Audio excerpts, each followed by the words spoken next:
అనగనగా ఒక ఊరు.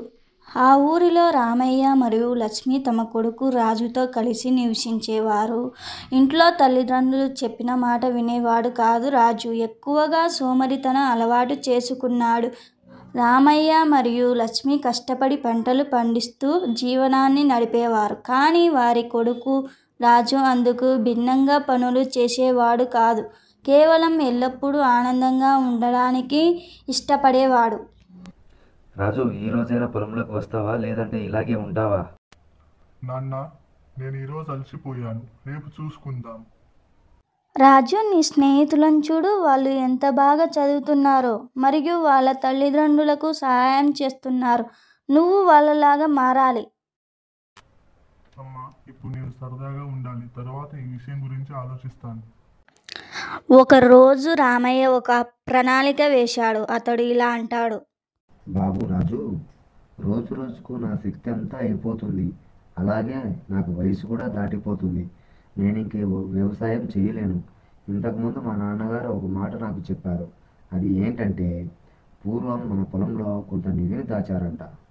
అది బయటకు తీయడానికి నేను ఇంతలా కష్టపడుతూ ఉన్నాను. ఇప్పుడు నాకు వయసు కూడా అయిపోతుంది. మా నాన్నగారు నాకు చెప్పారు, నేను నీకు చెబుతున్నాను. అవునా నాన్న, ఈ విషయం నాకు ఇన్ని రోజులుగా ఎందుకు చెప్పలేదు? నాకు కూడా నిధి కావాలి. రేపటి నుంచి నేను కూడా పొలానికి వస్తాను. ఆ నిధి ఎలా అయినా బయటికి తీస్తా. అవునా నాన్న, ఈ విషయం నాకు ఇన్ని రోజులుగా ఎందుకు చెప్పలేదు?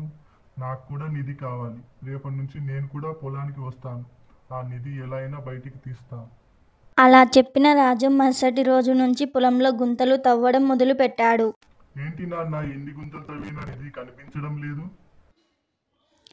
ఎలాగో గుంతలు తవ్వినావు కదా, ఈ విత్తనాలు చల్లు అని రామయ్య రాజుతో అంటాడు. అలా కొన్ని రోజులకి విత్తనాలు మొలకెత్తాయి.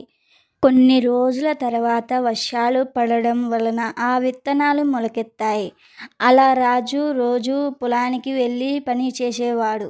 3 నెలల తర్వాత ఆ పొలంలో విపరీతమైన కలుపు వచ్చింది.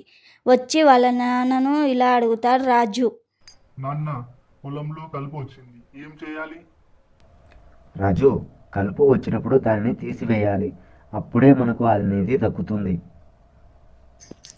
కొన్ని రోజులకి పంట బాగా పండి మంచి లాభం వస్తుంది. ఇదే అసలు నిధి అని రాజుకు అప్పుడు అర్థమవుతుంది.